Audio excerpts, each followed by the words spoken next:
Movie की शुरुआत होती है और हमें दिखाया जाता है कि हमारी इस दुनिया यानी कि जमीन पर एक काफी बड़ा स्पेसशिप उतरा है, लेकिन वो पूरी तरह से जमीन पर नहीं उतरा, बस वो हवा में। ये स्पेसशिप किसी और का नहीं बल्कि एलियंस का है। शुरू में सारे इंसान इससे काफी घबरा रहे थे, ये सोचकर कि शायद अभी काफी खतरनाक जंग होने वाली है इंसानों और एलियंस के बीच में, क्योंकि उनका मानना था कि एलियन जमीन पर कब्जा करने के मकसद से आए हैं। अब इंसान अपने बचाव में एलियंस के इस स्पेसशिप पर हमला करते हैं, लेकिन जवाब में एलियंस की तरफ से कोई भी हमला नहीं होता। काफी दिन गुजर गए थे, लेकिन ना तो एलियंस उसमें से बाहर आए थे और ना ही उन्होंने किसी से कोई राब्ता किया था। बस ये शिप तो हवा में खड़ी होती है। अब ये स्पेसशिप साउथ अफ्रीका में थी, तो इसीलिए बाकी मुल्क और अलग अलग कंपनी साउथ अफ्रीका की गवर्नमेंट और आर्मी से राब्ते में थी, जहाँ पर हर कोई अपने अपने मशवरे दे रहा होता है इस बारे में कि आखिर इन एलियंस के साथ करना क्या चाहिए, क्योंकि ना तो एलियंस हमला कर रहे हैं और ना ही इनसे या फिर अपने लोगों से राब्ता करने की कोशिश कर रहे हैं। असल में ये एलियंस यहाँ पर इसीलिए आए थे ताकि ये अपने रहने के लिए एक नई जगह, एक नई दुनिया ढूंढ सके, क्योंकि जो उनकी अपनी दुनिया थी वो तबाह हो रही थी। जब इंसानों ने इन पर हमला किया था तो इस हमले में एलियंस के बहुत सारे लीडर्स मारे गए थे। इसी वजह से जो बाकी एलियंस बचे थे वो तो बस छोटे एलियंस थे जो कि अपने लीडर्स के कहने पर चलते थे, लेकिन अब क्योंकि उनके लीडर्स ही नहीं रहे तो इसीलिए वो खुद से कोई भी कदम नहीं उठा रहे कि उन्हें करना क्या चाहिए। और यही वजह थी कि वो काफी दिनों से अपने शिप में ही मौजूद थे। फिर इसके बाद हमें एक काफी बड़ी कंपनी को दिखाया जाता है जो कि इन एलियंस के बारे में सारी मालूमात इकट्ठी कर रहे हैं। अब यहीं पर हम इस कंपनी के एक ऑफिसर को भी देखते हैं जो कि एक न्यूज रिपोर्टर भी होता है, जिसका नाम वीकस होता है, और वो इंटरव्यू में हमें बताता है कि हम लोग बहुत जल्द एलियन की स्पेसशिप में जाने वाले हैं। इसके बाद हम देखते हैं कि आर्मी की एक टीम उस स्पेसशिप में जाती है जहाँ पर लाखों की तादाद में एलियंस मौजूद होते हैं, लेकिन वो लोग देखते हैं कि ये एलियंस तो काफी कमजोर हैं और वो किसी को भी कोई भी नुकसान नहीं पहुँचा रहे। तब साइंटिस्ट और गवर्नमेंट इस बारे में छानबीन करती है और उनको पता चलता है कि अगर वो लोग एलियंस की इस स्पेसशिप को यहाँ से भेजना चाहते हैं तो इसके लिए तो उनके स्पेसशिप का ठीक होना बहुत जरूरी है। और तो और जो स्पेसशिप का इंजन होता है वो भी हमले के दौरान कहीं पर गुम हो गया होता है। अब उसे ढूंढने की काफी कोशिश भी की जा रही है, लेकिन इसका कोई भी फायदा नहीं हो रहा। तो इसीलिए गवर्नमेंट यहाँ पर ये फैसला करती है कि जब तक एलियंस अपने घर वापस नहीं चले जाते तब तक के लिए उनको जमीन पर ही रहने दिया जाएगा। अब एलियंस के रहने के लिए उस जगह को खाली किया जाता है, जिस जगह के ऊपर उनका स्पेसशिप हवा में है, जहाँ बाद में उस एरिया को डिस्ट्रिक्ट 9 का नाम दे दिया जाता है। अब ऐसे ही काफी साल गुजर जाते हैं और एलियंस अभी भी जमीन पर ही रह रहे थे। और अगर बात की जाए डिस्ट्रिक्ट 9 की तो वो पूरी तरह से एलियंस का इलाका बन गया था। अब क्योंकि एलियंस इंसानों को कोई भी नुकसान नहीं पहुंचा रहे थे, इसीलिए यहाँ पर यानी डिस्ट्रिक्ट 9 में इंसान भी रह रहे थे, लेकिन ये कोई आम लोग नहीं थे बल्कि ये थे बुरे लोग, यानी कि ये गुंडे थे जो कि यहाँ पर बहुत सारी गैर कानूनी चीजें भी कर रहे थे। और गुंडे ये सब कुछ अपने लीडर के कहने पर ही कर रहे थे। असल में इन एलियंस के पास जो हथियार थे, गुंडों का लीडर उन हथियारों को लेना चाहता था, जिस मकसद के लिए वो एलियंस को खाना दिया करता था, जिसके बदले में वो एलियंस से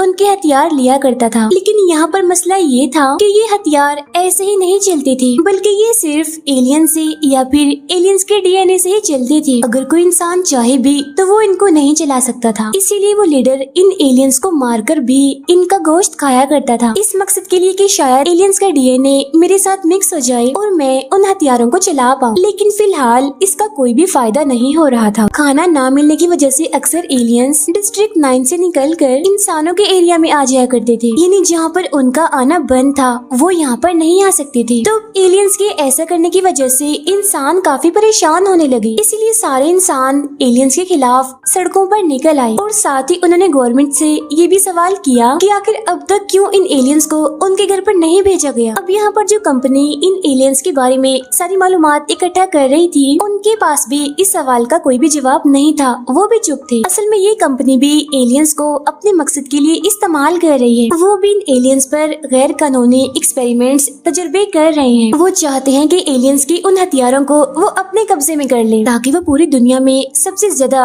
ताकतवर बन सके। अब लोगों की सवाल उठाने की वजह से वो कंपनी ये फैसला करती है कि इन एलियंस को एक नई जगह पर भेज दिया जाएगा और उसका नाम रखा जाएगा डिस्ट्रिक्ट 10। यहाँ पर कंपनी का हेड अपने ऑफिसर्स को इस बारे में बता रहा होता है कि आखिर किस तरह उन्होंने एलियंस को डिस्ट्रिक्ट 10 में शिफ्ट करना है, यानी कि भेजना है। और इस मिशन का लीडर वो अपने समझदार रिपोर्टर और ऑफिसर वीकस को बनाता है, जिसके बाद वीकस अपने साथियों के साथ डिस्ट्रिक्ट 9 में जाता जाता है जहाँ वो एलियंस को इस जगह यानी कि डिस्ट्रिक्ट 9 को खाली करने के लिए कहता है और साथ ही वो एलियंस को ये भी बताता है कि आगे डिस्ट्रिक्ट 10 में रहना कैसे है, जहाँ कुछ एलियंस उससे काफी गुस्से में बात करते हैं, लेकिन इसके बावजूद भी वो नहीं रुकता और अपना काम जारी रखता है।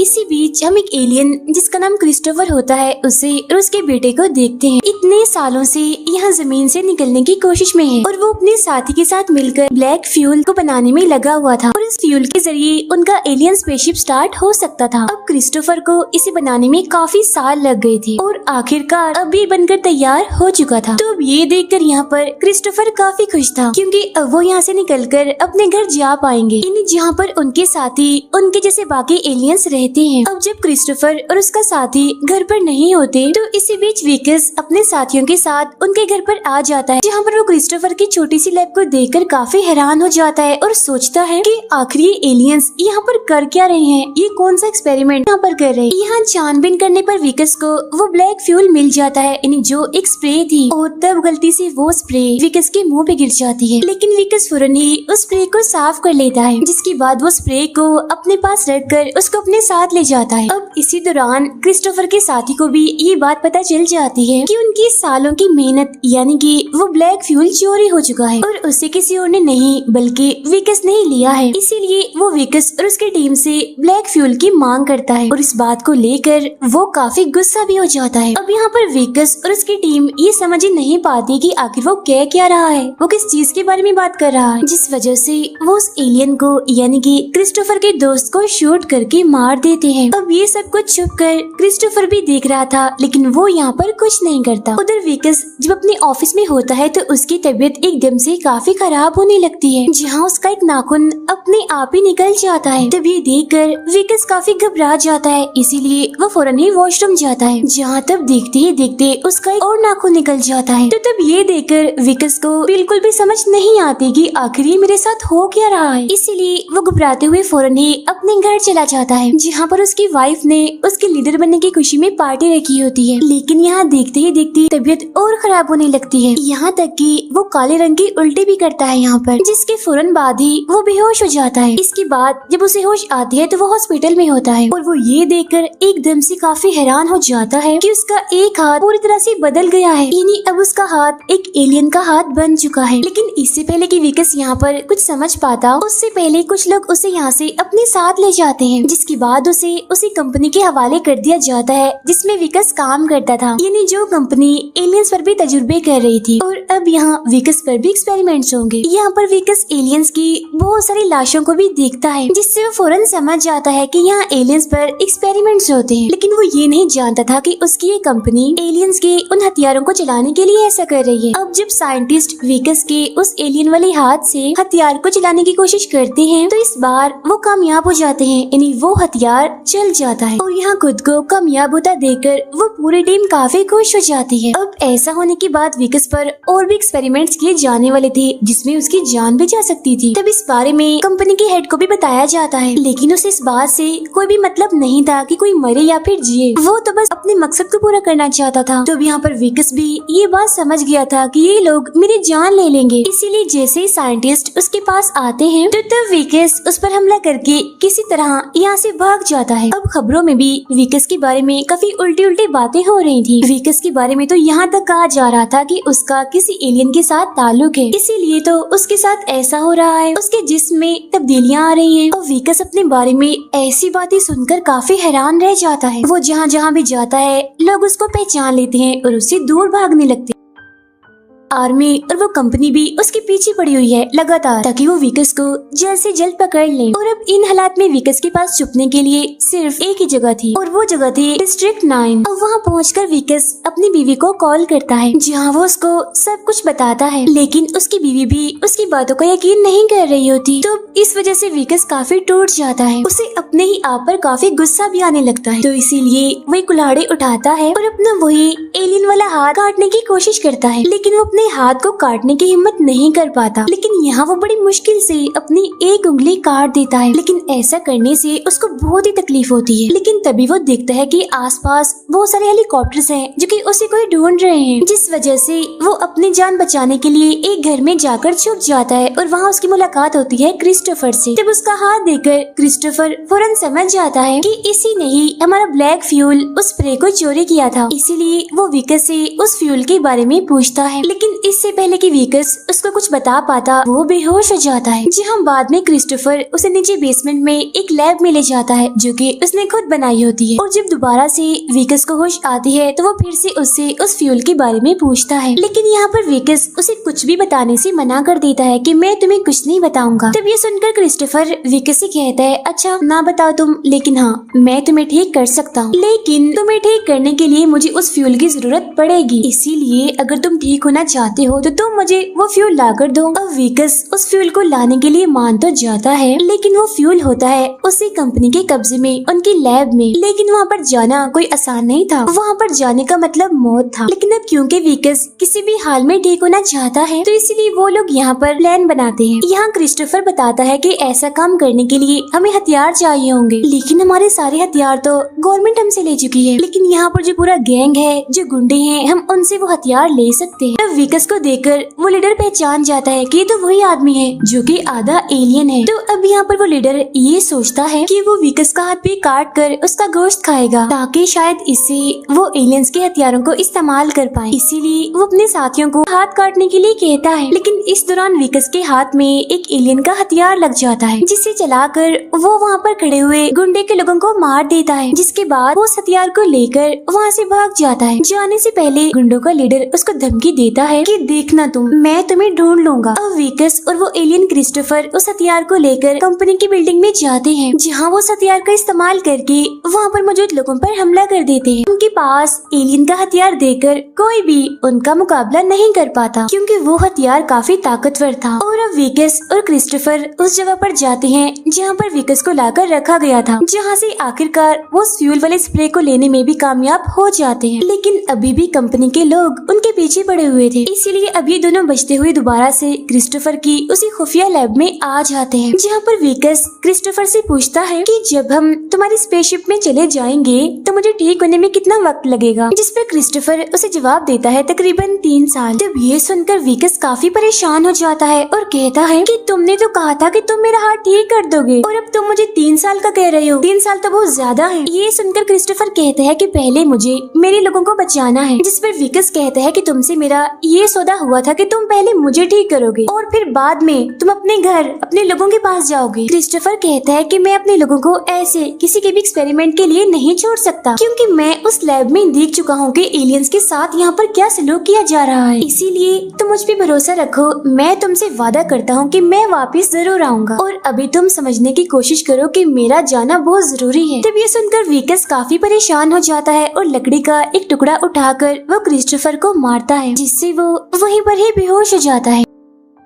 विकस यहाँ स्प्रे की उस बोतल को उठाता है और नीचे जाता है लैब में, यानी वहाँ पर जहाँ इनका इंजन था। उधर क्रिस्टोफर जब होश में आता है तो तभी हम देखते हैं कि कंपनी के लोग यहाँ पर पहुँच गए हैं। विकस क्रिस्टोफर के बेटे को वो स्प्रे की बोतल देता है, जिसको लगाने पर उनका वो इंजन स्टार्ट हो जाता है, चलना शुरू हो जाता है। जिसके बाद विकस उसे अब चलाने वाला था, तभी अचानक से यहाँ पर जमीन हिलने लगती है और वो इंजन ऊपर आता है। लेकिन इससे पहले कि वो इंजन उड़ पाता तभी वो कंपनी वाले अपना मिसाइल छोड़ देते हैं, जो सीधा जाके उस इंजन को लगता है, जिसकी वजह से वो तबाह हो जाता है। कंपनी के लोग वहाँ पर आकर विकस को पकड़ लेते हैं, जबकि क्रिस्टोफर का बेटा यहीं पर ही छुप जाता है। तब इतनी ही देर में बहुत सारे गुंडे भी यहाँ पर आ जाते हैं और वो जबरदस्ती विकस को अपने साथ अपने लीडर के पास ले जाने लगते हैं। तब गुंडों का लीडर विकस से कहता है कि मैंने तुम्हें कहा था ना कि मैं तुम्हें ढूंढ लूंगा, देखो मैंने तुम्हें ढूंढ ही लिया। फिर अब इसके बाद वो विकस का हाथ काटने के लिए उसको अंदर ले जाते हैं। हाथ काटने काटने वाले होते हैं कि तभी अचानक से एक एलियन रोबोट उन पर हमला कर देता है। दरअसल इस रोबोट को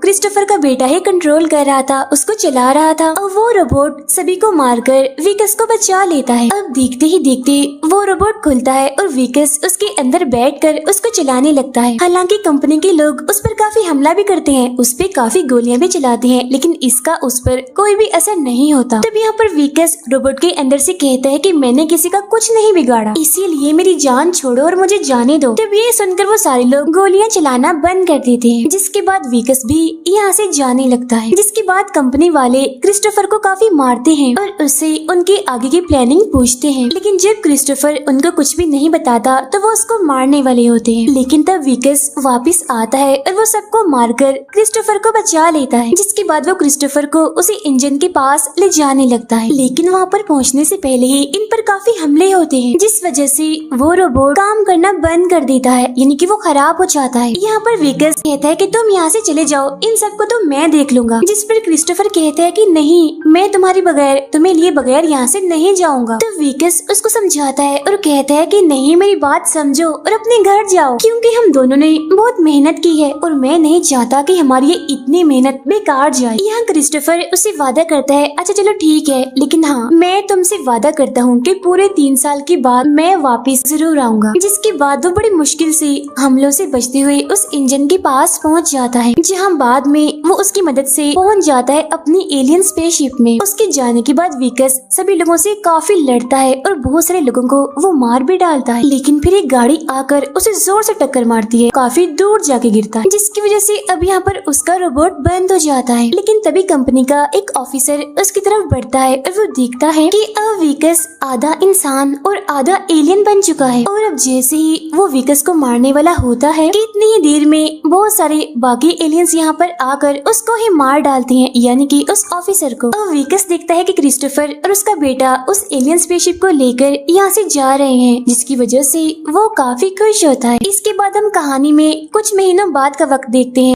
जहाँ पर सभी लोग विकस के बारे में बातें कर रहे होते हैं, यानी कि विकस का कोई भी अता पता नहीं है, कोई भी ये नहीं जानता कि इस टाइम वो कहाँ पर है। बाद में विकस की वाइफ मेटल का एक फूल दिखाते हुए कहती है कि अक्सर मुझे ऐसे फूल मेरे घर के बाहर मिलते हैं और ये बात मैं अच्छे से जानती हूँ कि ये मेरे लिए विकस ही रखता है। फिर इसके बाद हम एक एलियन को देखते हैं जो कि इसी तरह का मेटल का एक फूल बना रहा होता है, और तब हमें यहाँ पर ये बात पता चलती है कि असल में ये एलियन कोई और नहीं बल्कि विकस ही है, जो कि पूरी तरह से एलियन बन चुका है। जहाँ वो इस उम्मीद में है कि एक दिन क्रिस्टोफर वापस आएगा और वो उसे पहले जैसा बिल्कुल ठीक बना देगा। ये मूवी यहीं पर खत्म हो जाती है।